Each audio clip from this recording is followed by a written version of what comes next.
तव कथामृतं तप्तजीवनं कविभिरीडितं कल्मषापहम्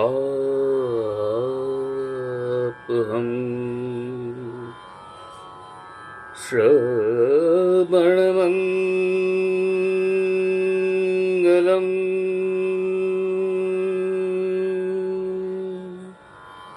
श्रीमदाततं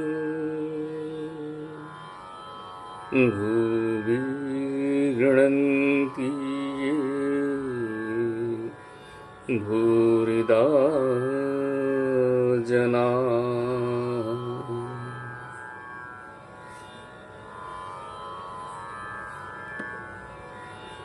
ओम कृष्णाय वासुदेवाय हरे परमात्मने प्रणतक्लेशनाशाय गोविंदाय नमो नमः।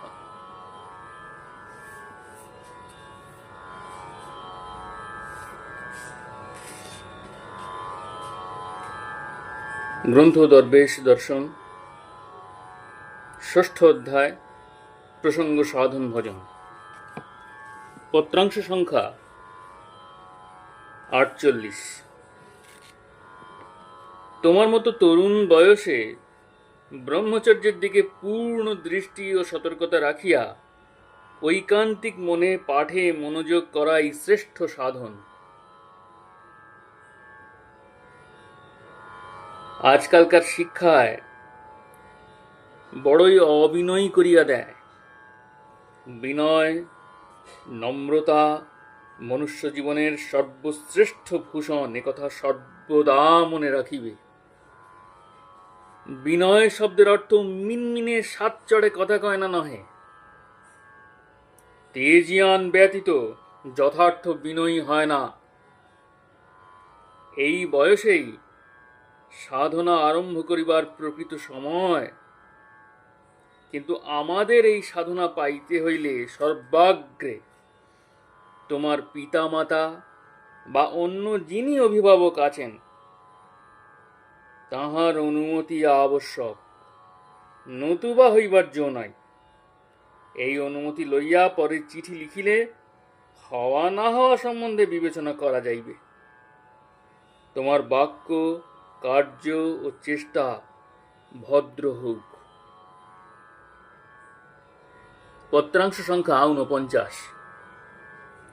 সংসারের তাপে তাপিত হইয়া যে মানব আত্মা জিজ্ঞাসু হইয়া ভগবানের দ্বারে জোড় হস্তে দাঁড়ায়, তিনি আমার নমস্য।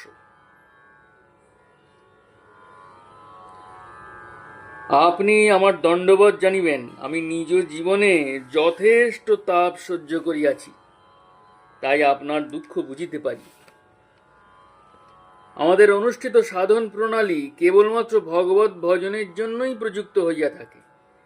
ইহাতে কোনো প্রকার ব্যারাম আরোগ্য করে না বা সাংসারিক সুবিধা আনে না।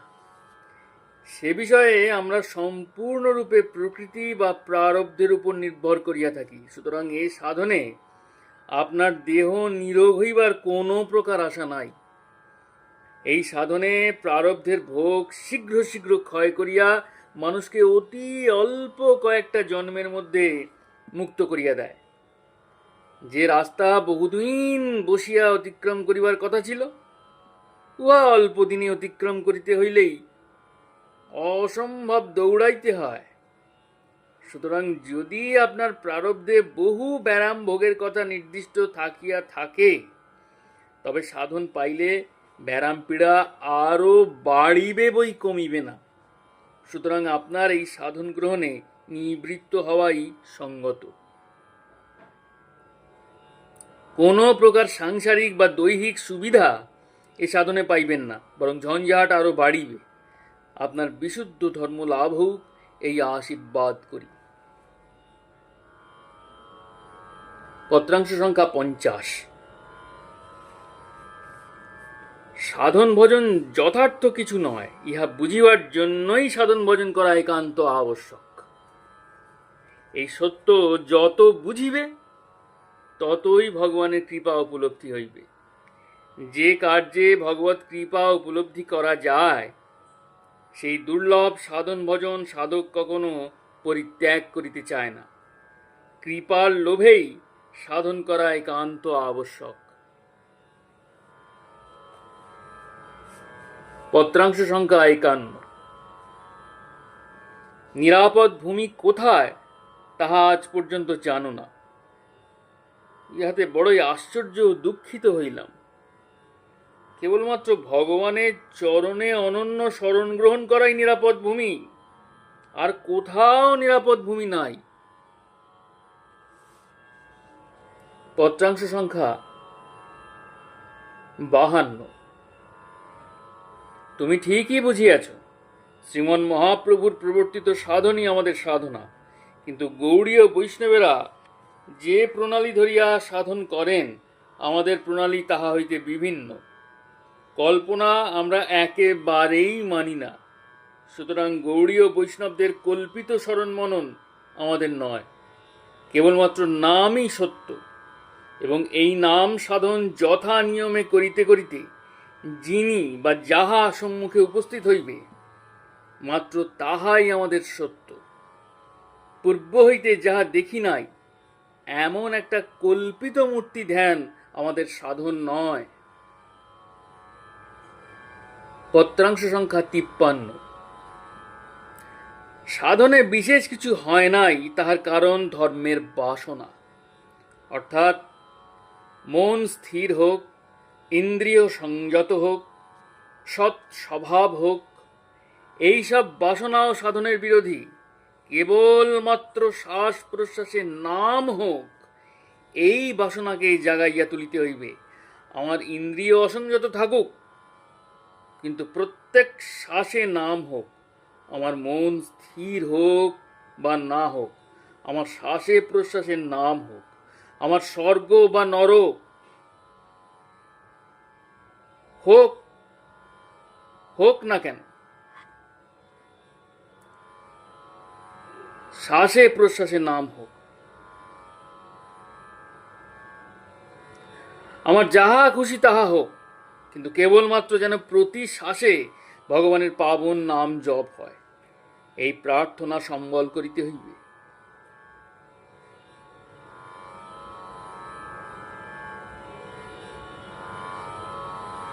পত্রাংশ সংখ্যা 54। ষটচক্রের কোন ক্রিয়া মনে স্থান না দিয়া যে স্থানে মন রাখিবার সুবিধা বা নিয়ম তুমি করিয়াছ, সেই স্থানেই মন রাখিবে। মন স্থির হইলে তখন বুঝিবে গীতায় উক্ত সাধনের সঙ্গে সম্পূর্ণ মিল। আগে জানায় নিজের মনের উপর যে ক্রিয়া হয় উহা ক্ষতিকর। সর্বশরীরে শ্বাস, প্রত্যেক অঙ্গ পৃথক পৃথক নাম করে, ইহাই তোমাদের সাধন। শট কেন? সহস্র চক্র তোমাদের। বাবারে, কেউ তো সাধন করিল না, এই সাধনের মর্ম বুঝিল না। সর্বাঙ্গ দিয়া কৃষ্ণ সেবা শুধু এই সাধনের ভিতর দিয়াই সম্ভবে। অন্যদের কাছে ওটা বাইরের কথা। পত্রাংশ সংখ্যা 55। বাহিরের শক্তি দুর্দিনে মানুষকে কখনো রক্ষা করিতে সক্ষম হয় না। শক্তি পাইবার জন্য কাশীর দিকে মুখ করিয়া যদি বসিয়া থাকো, উহা বাতুলতা হইবে। এই শক্তি তোমার ভিতরে জাগ্রত করিয়া দেওয়া হইয়াছে।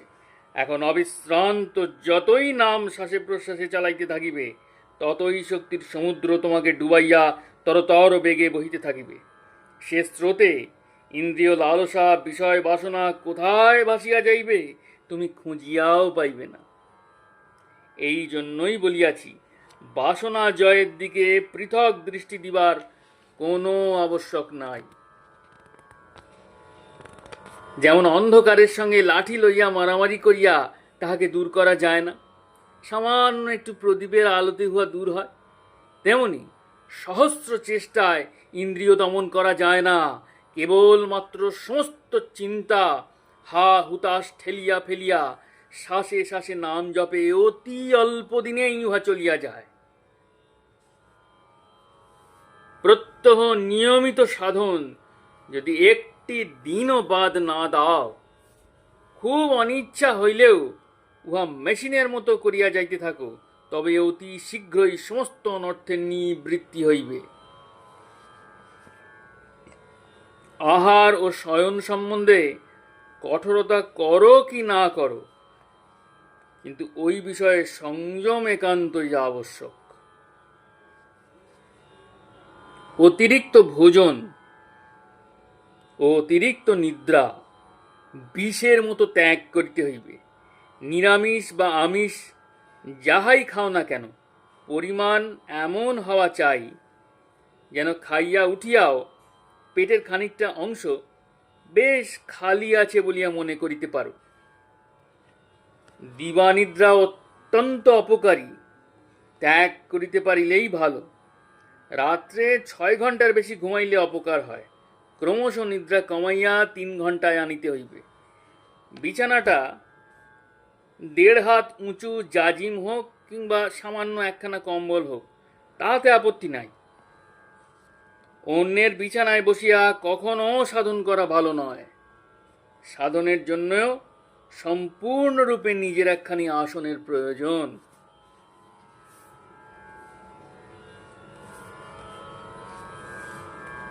এই আসন যেখানে যাওয়া হোক না কেন অন্যান্য কাপড়ের মতো সঙ্গে রাখিবে, এবং বাধ্য হইয়া অপরের বিছানায় সাধন করিতে হইলে এই আসন পাতিয়া লইবে। মেরুদণ্ড টান করিয়া সরল সোজা হইয়া স্থির অটল পাথরের মতো বসিতে হইবে। একটুও নড়িবে না বা পিঠ গুজা হইয়া বসিবে না। মুখ বুজিয়া প্রাণায়াম করিতে পারো তো? উহাই অভ্যাস করিবে। প্রাণায়ামের সময় দেহ যতটা সম্ভব স্থির রাখিতেই চেষ্টা করিবে। একটু সামান্য বিষয় জানিতে হইলে নির্ভয়ে আমাকে কোনো প্রকার সংকোচ না করিয়া চিঠি লিখিবে। নিজের ভিতরের পাপ ও দুর্বলতা প্রাণ খুলিয়া আমাকে বলিবে। আমি তোমার সমস্ত অবস্থার সঙ্গে সহানুভূতি করিয়া যে প্রকার প্রতিকারের ব্যবস্থা করিতে পারিব, এরূপ তুমি আর কোথায় পাইবে? আমাকে তোমার বন্ধু বলিয়া জানিবে। প্রয়োজন বোধ করিলেই চিঠি লিখিবে, কিন্তু বিনা প্রয়োজনে কেবলমাত্র ভদ্রতা ও আত্মীয়তা রক্ষার জন্য একখানা চিঠিও আমার নিকট লিখিও না। ওই সাংসারিক রীতি আমার সঙ্গে চালাইও না। তোমার কল্যাণ হোক। মায়ের বাক্য অবিচারে পালন করিও, উহাতে কল্যাণ হইবে। প্রাণ ভরিয়া সাধন করো। যে কথা সাধন বিরোধী নহে, তেমন কথা শুনিয়া চলিতে বিন্দুমাত্র দ্বিধা করিও না। পত্রাংশ সংখ্যা 56। আমাদের এই সাধন প্রাচীন আর্য ঋষিগণের সনাতন পন্থা। সুতরাং ইহাতে বর্তমান প্রচলিত শঙ্করাচার্য প্রবর্তিত সন্ন্যাসের বিধান নাই। ব্যাস, বশিষ্ঠ, বাল্মীকি প্রভৃতি ঋষিরা কেহই সন্ন্যাসী ছিলেন না। কেহ কেহ বিবাহ করিয়াছেন এবং স্ত্রী পুত্র লইয়াই আশ্রম জীবন যাপন করিয়াছেন। কেহ বা বিবাহ করেন নাই, অথচ সকলেই ত্যাগী ও আচরণে সন্ন্যাসীর মতো ছিলেন। বাবা, সর্বদা মনে রাখিও, আমাদের আদর্শ এই ঋষিরা। অত দূর যাইতে না চাও, বর্তমান দৃষ্টান্ত গ্রহণ করো। যাহাকে ত্রাণকর্তা বলিয়া আশ্রয় লইয়াছ, সেই গোসাইজি সন্ন্যাসী ছিলেন, কিন্তু গৃহত্যাগ করেন নাই। স্ত্রী পুত্র লইয়া বাস করিয়াছেন। তোমার গুরু ঠাকুর সন্ন্যাস গ্রহণ করিয়া স্ত্রীর সঙ্গে এক বাড়িতে বাস করিতেছেন। যাহারা মায়ের বুকে শেল মারিয়া স্ত্রীকে কাঁদাইয়া একেবারে অদৃশ্য হন, তাহারা মানুষের কাছে ত্যাগী বলিয়া বাহবা পাইতে পারেন, কিন্তু সমস্ত ঋষিগণ তাহাকে এক বাক্যে অভিসম্পাত করিবেন। সন্ন্যাসীর স্ত্রী সঙ্গ ত্যাগ করিতে হইবে, কিন্তু স্ত্রী ত্যাগ করা চলিবে না। মায়ের মমতা ছাড়িতে হইবে, কিন্তু মাকে ত্যাগ করিয়া যাওয়া যাইবে না।